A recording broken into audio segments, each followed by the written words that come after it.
غیر معروف چینل سے اپلوڈ ہوا ہے تو میں ابھی اس کو انشاءاللہ اپنے چینل سے بھی اپلوڈ کروا دوں گا. تو اس میں بہت مضبوط دلائل کے ساتھ دونوں طرف کے دلائل کے تجزیہ لے کر بتایا گیا ہے کہ یہ پوری امت کا اجماع چلا آ رہا ہے اس پر. سمجھ رہے ہیں؟ تو آپ وہ سن کے پھر تبصرہ کیجئے گا, ایسے ہی تبصرہ نہ کر دیجیے گا. اچھا خیر, لیکن بہرحال آپ 8 پڑھیں 20 پڑھیں, اتنا بڑا مسئلہ نہیں ہے. لڑیں گے تو مسئلہ زیادہ کھڑا ہوگا. آپ کو جو سمجھ میں آتا ہے کریں, جو دوسرے کو سمجھ میں آ رہا ہے اس کو چھیڑیں نہیں. مسئلہ چھیڑ خانی سے خراب ہوتا ہے. تو ہمارے نزدیک تراویح کی جو سنت نماز ہے وہ کتنی ہے؟ 20 رکعتیں. یہی چاروں ائمہ کا مذہب, یہی صحابہ کا, خلفائے راشدین کا, اور یہی امت میں صدیوں سے اس پر اجماع رہا ہے. علامہ ابن عابدین نے اپنے دور میں آج سے 150-200 سال پہلے لکھا کہ پوری امت میں کہیں ایک جگہ بھی ایسی نہیں جہاں 20 رکعت سے کم ہو رہی ہو تراویح. تو اجماع امت خود ایک دلیل ہوتی ہے. خیر, تو ہونا یہ چاہیے کہ چھٹی ہو جائے, لیکن اللہ نے وہاں بھی کیا کر دیا, کھڑے ہوئے. پھر وہ رکعتیں عام نمازوں سے بھی لمبی ہوتی ہیں, عام نمازوں سے بھی لمبی. کتنی لمبی نماز, کتنی لمبی. پھر بس صبح اٹھنا بھی ہے سحری میں. تو یہ سب ٹینشن اللہ پتہ ہے کیوں دے رہے ہیں, بس بات ختم کرتا ہوں, اپنی محبت کی چنگاری پیدا کرنے کے لیے. جس کے لیے قربانی دی جاتی ہے اس کی محبت آہستہ آہستہ دل میں پیدا ہوتی ہے. محبت دودھ جلیبیاں کھانے سے پیدا نہیں ہوتی, محبت محبوب کے لیے قربانی دینے سے پیدا ہوتی ہے. جب تک محبت نہیں ہوگی محبوب کی اطاعت, بولو بھائی, نہیں ہوگی. اسی وجہ سے رمضان سے پہلے جو ہماری کنڈیشن ہوتی ہے, آخری عشرے میں دلوں کی حالت الحمدللہ کیسا ہی سخت دل ہو, کچھ نہ کچھ دل اس کا تبدیل ہو چکا ہوتا ہے. افسوس اس پر ہے کہ پھر اس دل کی تبدیلی کو بچا کے نہیں رکھتے. عید کے دن وہ سب ریورس کر دیتے ہیں ہم. اللہ نے تو اس گاڑی کو ٹریک پہ چلا دیا رمضان میں, اب چل رہی ہے تو چلاتے چلے جاؤ. ہم عید میں دوبارہ کچے میں اتار لیتے ہیں اس کو, ٹھیک ہے نا, دوبارہ نہ اتارو. تو ٹریک پہ چلنا مشکل تھا, اللہ انگلی پکڑ کے رمضان میں ہمیں ٹریک پہ چلا دیتے ہیں. تو اس لیے میرے بھائی اگلے ہفتے پھر انشاءاللہ اسی موضوع پر بیان ہوگا. خوشی اور رغبت کے ساتھ رمضان کے روزے رکھا کرو, یہ اللہ کی بہت بڑی نعمت ہے. مسلمانوں کے گھروں کی رونق ہے. کتنا اچھا لگتا ہے گھر کی خواتین صبح صبح اٹھ کے, امی اور باجیاں پراٹھے بنا رہی ہیں, سب مل بیٹھ کے کھا رہے ہیں. ویسے تو ہر آدمی اپنا اخپل طریقے سے کھا رہے ہیں آج کل. بچہ اسکول سے آیا وہ اپنی پلیٹ لے کے سوفے کے نیچے گھس گیا, ایسا ہی ہوتا ہے نا.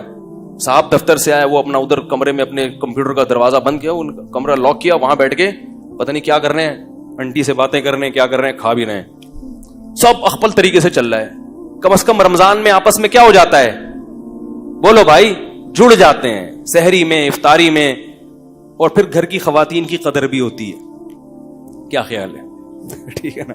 اس دن اگر افطاری میں ٹائم پہ کام نہ ہو اور آپ کو وہ چیزیں نہ ملیں, کیسا انسان غضبناک ہوتا ہے.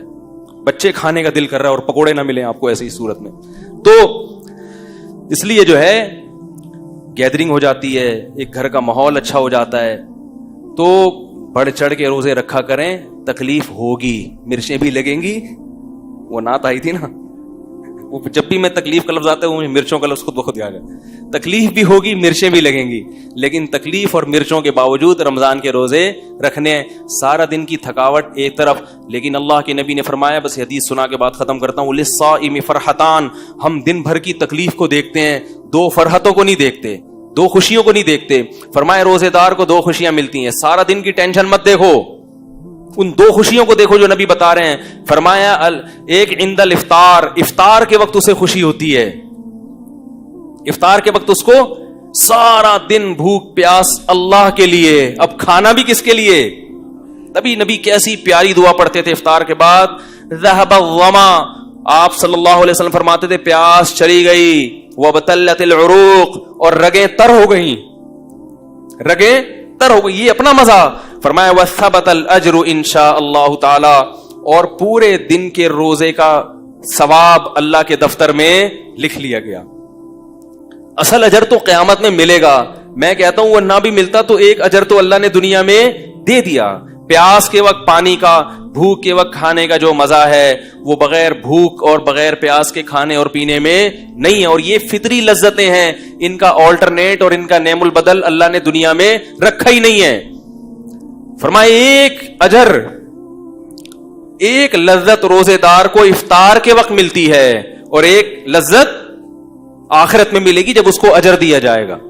تو آپ صلی اللہ علیہ وسلم نے رمضان کے قیام کو یعنی تراویح اور تہجد کی بھی فضیلت بیان کی, اور آپ صلی اللہ علیہ وسلم نے رمضان میں دن کے روزے کی فضیلت بھی بیان کی. ایک روزہ بھی اگر چھوڑ دیا بغیر عذر کے, پورے سال روزے رکھو گے رمضان کے روزے کے برابر نہیں ہو سکتے. اس لیے گھروں میں خواتین کو بھی سمجھائیں, اپنے جو بچے جو 10 سال یا 11-12 سال کی عمر سے زیادہ ہو چکے ہیں, چھوٹے بچوں کو نہیں رکھوانے چاہیے, تو تھوڑا سا میچور ہو چکے ہیں, ان کو بھی عادت بنائیں روزوں کی, اور خود بھی ہمت کریں.